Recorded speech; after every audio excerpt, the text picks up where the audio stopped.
again. We are back, everybody. Welcome back to Words with Wayman. I'm your host, as always, Matt Wayman, guys. Very special guest today, guys. We're going to hop right into it. As always, follow us online at Words with Wayman on Twitter, Words with Wayman on Facebook. Very special guest today, local. Just madman. He is co-founder Sexpot Comedy. He is co-founder High Plains Comedy Festival. You know him. You love him.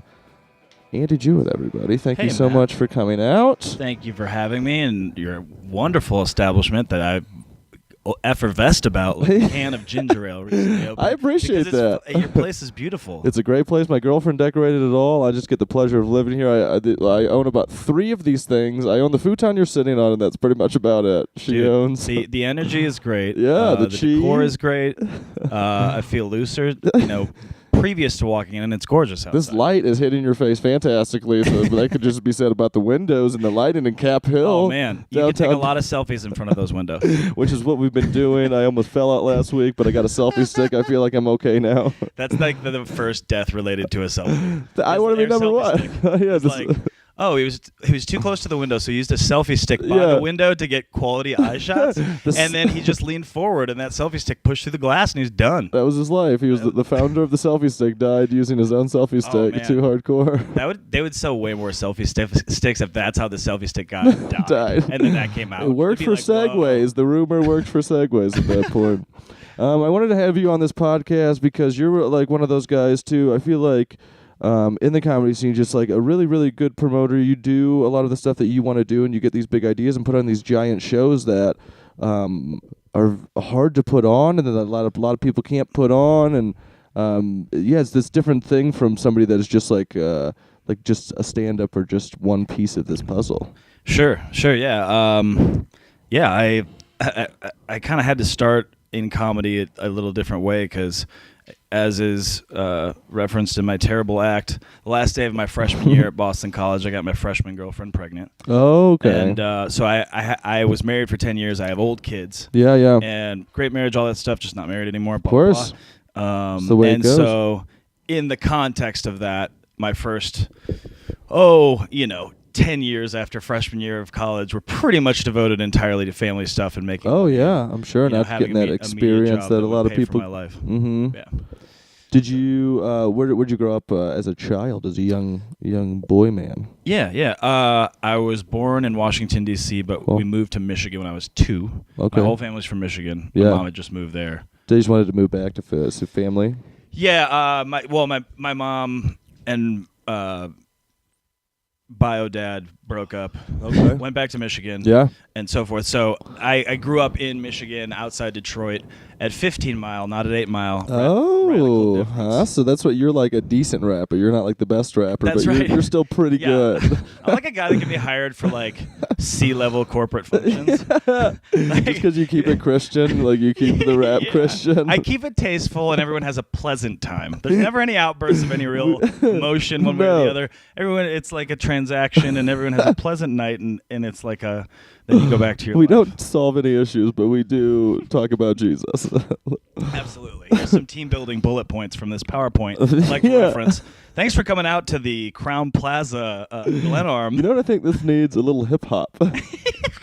Maybe let me give me a beat. Show of hands. Give me a beat. Anyone out there ready to drop it like it's hot? They're like, it's so cold in here. And then just instant segue into some sort of terrible metaphor. For Guys, I'm rock hard up here. Dropping expenses in the fourth quarter. That's so funny. How was that growing up outside of Detroit? And that was what? The Rust Belt. 80 mid 80s. Yeah, you're like, how old are you again? You look like you're maybe late 20s, early 30s, but I think you're like 68. You've got the story of a hardened vet. Yeah, I've got a lot of grizzle. Let's cut to it. I grew up in Michigan in the 80s. I was born in 1977. Okay. 38 years old. Just turned 38. 38. So, it's gauche to like hide that stuff. No, you look fantastic. You look great. I look good for a man who sleeps on a futon 2 out of 7 nights a week after random comedy shows. God, I slept on futons for years. I think that's what binds us together. That's why we get along. True. Well, dude, and you're much younger than me, but very fresh faced. Yeah. I haven't. There's no futon miles on that face, baby. Futons rejuvenate you as a way. Yeah. Well, it hurts your back so bad that you have to smile because you literally can't not. Yeah, it's a defense mechanism to just cope with whatever it is because you had like half of the futon board in your I would wish that on anybody. I would worship the futon life. Sorry, what was the original question of that? It was like growing up in Detroit in the 80s. What was it like? Yeah, that was it. Was it like Dan Aykroyd, Dr. Detroit, white Lincoln limos, and how fur many coats and Lincoln limos gold did chains? It was fine. I had a pretty normally suburban life. Yeah. In Detroit, there's more of a segregation, I'd say, than some cities of the suburbs versus downtown. Okay. Which sucks. And And I never felt that way because I'd go play basketball downtown or whatever, go to games or whatever. Mm-hmm. Like we were down there a lot and doing community stuff. So I never felt that way. I never got it. I loved the diversity of Detroit, whatever. But there's definitely like, again, the 15 mile versus 8 mile. It's like 8 miles like a tough neighborhood. 15 miles like got a gap next to a VHS video store in 1985 called Video Max. Video Max. So you can go get a slick outfit with some surf ninjas. Yeah, you can get surf ninjas kickback, and then it was. I don't know, man. It's like very. Like a lot of those towns, Catholics. though. There's 1 million Catholics, mm-hmm. and then there's quite a large Jewish population. And then outside of the Middle East, there's the largest concentration of people from the Middle East in the world. In Detroit? In Dearborn. Okay. Which is a suburb of Detroit. So it's just a really interesting mix of people, but it's really driven by the traditions of those cultures and then like the Midwestern, like super hardcore work ethic thing. Yeah, just work. Yeah, especially with all those people coming there and just having to work to make that money and not coming from money. Yeah, it's a very merit-based jungle out there. Because you see all those people, but it was just probably just like really spaced off, which I think like a lot of parts of this country were and probably still are in some senses. Yeah, I mean, you'd see different types of people all the time. It was just like relative to where they would dwell or live or whatever. It's just a little bit. There's more of a delineation. Nice. And I think there's a mistrust by the people of the city of Detroit. Of their government and police and things like that has been warranted over the past of course. 50 years since the race riots in the 60s. So, it's a remarkable town. I love Michigan. I love Detroit. And I grew up there until I went to college in Boston. I've never been. I've always heard like everybody that goes there says the people are great people and it's a fun town. Yeah. Were you guys really religious? You go to church a lot? I grew up Irish Catholic. Yeah. My dad is the oldest of 9. Ooh. I'm the oldest cousin of all the cousins. Okay. So we have like large, cool Christmas parties. That's for awesome, sure. Yeah. Never miss that any year. Hook or crook, we figure out how to get like 60 people in a room. You can tell people you're doing podcasts this year when you go back. What I opened with the prayer is, guys, I was on Words with Wayman. I'm talking specifically about episode 2, segment. It's a 15-minute segment. There you go. That was our favorite episode. And I got to tell you, it made me think of family. I dropped the mic and I went right home. I immediately went home, and that's what you hear right here, the mic drop. You can keep my soup. I'm taking this microphone. Oh, yeah, we should point out that during this process, I'm eating a butternut crab soup. Drinking a butternut crab. It's not a combination I knew existed, which is why I got it. It shouldn't at the Whole Foods. Yeah. Turns out. You know the paleo diet where you're supposed to eat stuff that naturally occurred in nature? This is the opposite of that. God, I've never been like, you know what I knew with this butternut squash? A bunch of crab. 2 piles of fresh crab. Just like one cool, like super individualistic, like longshoreman in Maryland, like 200 years ago, was the only person to make that in the last 200 years. But then Whole Foods came along. No worries, dude. There were 3 seafood choices in a row, and I like studied them. And we're in landlocked Colorado, everybody, so it's kind of weird. You don't trust it? No, and it's like, there's a butternut. How many people are eating all this seafood lobsters. soup? It has to be a lot of them if they got 3 on. I have no idea. I guess it's just like, hey, we're gonna deliver gallons of soup every day. Hell or high water. That's just what happens. Anyway. I want some fish in this. So just wanted Glad we got that out of the way. Yeah, we Eating had to. soup, drinking coffee. America. So you were a product of the church system. Then I mean, I always think that plays seeing that at a young age that affects you. Yeah, I think that there are elements, the coolest elements of growing up. I was baptized Methodist, became Catholic, basically, which is actually, I think, not even allowed by the Catholic Church. They were like, really we'll been hoodwinking them for 38 years. Boom, you got busted. They wanted you. They recruited Suck you. it, They cool Pope. Quote, cool Pope. Apparently Juett, they released him from his contract. He's up for, we can sign him if you want. Listen, it looked like it was going to be a long life of Methodist. We thought the Methodists got him, but apparently... Yeoman's work, but no, I went straight sexy with it. Catholic. That's a much broader community. Coming back. They can drink. People are there very excited. There's a lot of empathy for what Catholic people had to grow up with. But no, I mean, there were a lot of...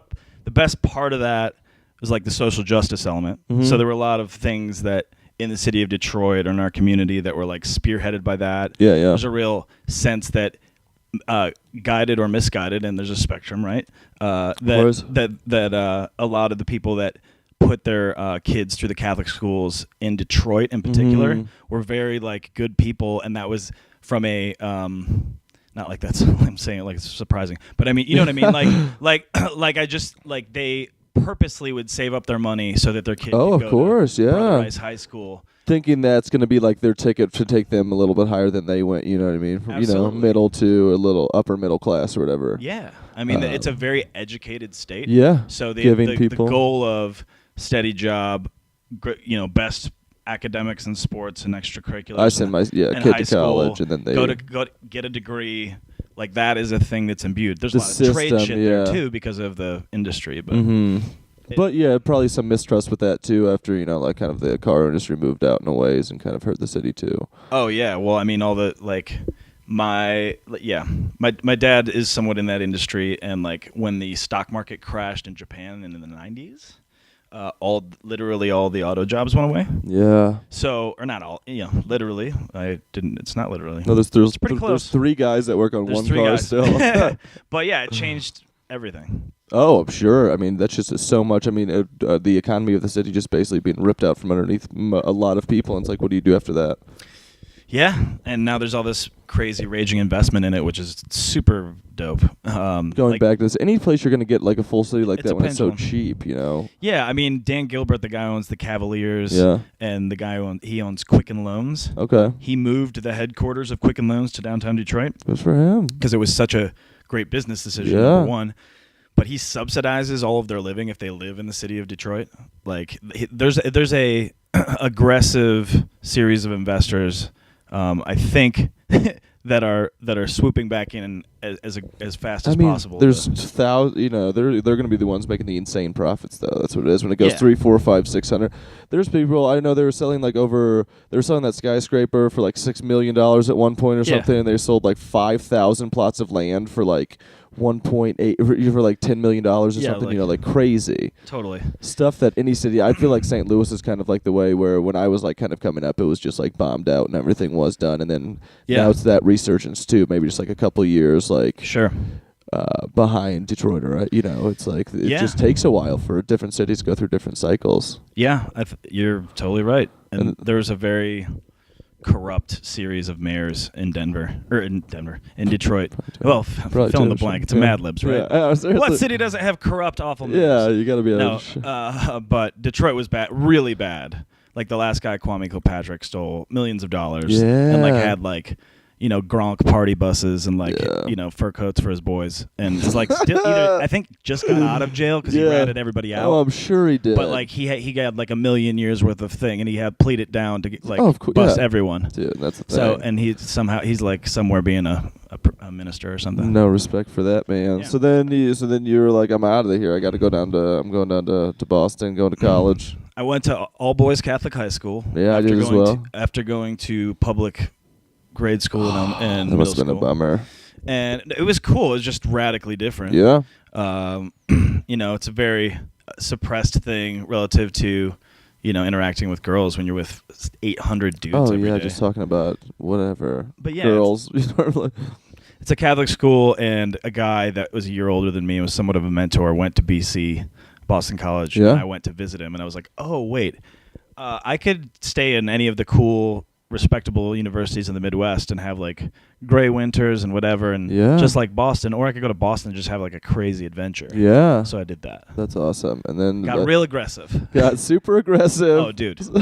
So aggressive. You'd have to. That's what I mean. That city, though, I mean, it'll bring the aggressive out of you. Like if you're not aggressive, you're gonna get eaten alive by that place. Well, and I mean, I think that to some degree, like my upbringing was very much like, you know, in a box, like work hard. It was great, best upbringing ever, all those things. But like, it's very intense and rigorous. Yeah, okay, you got the party inside. Yeah, the party inside just brewing. Just and then and then I got to Boston and I blew all of the money that I made for the previous 4 summers at a golf course where I was on the maintenance crew at like 5 a.m. mowing the greens and all that shit. Yeah. I blew all the money of all 4 years of my high school savings in the first, I don't want to say semester. I think it was about the first, it was right after the first semester in Boston. Because like, it was just fun people doing cool stuff all the time. And I like did reasonably okay in school.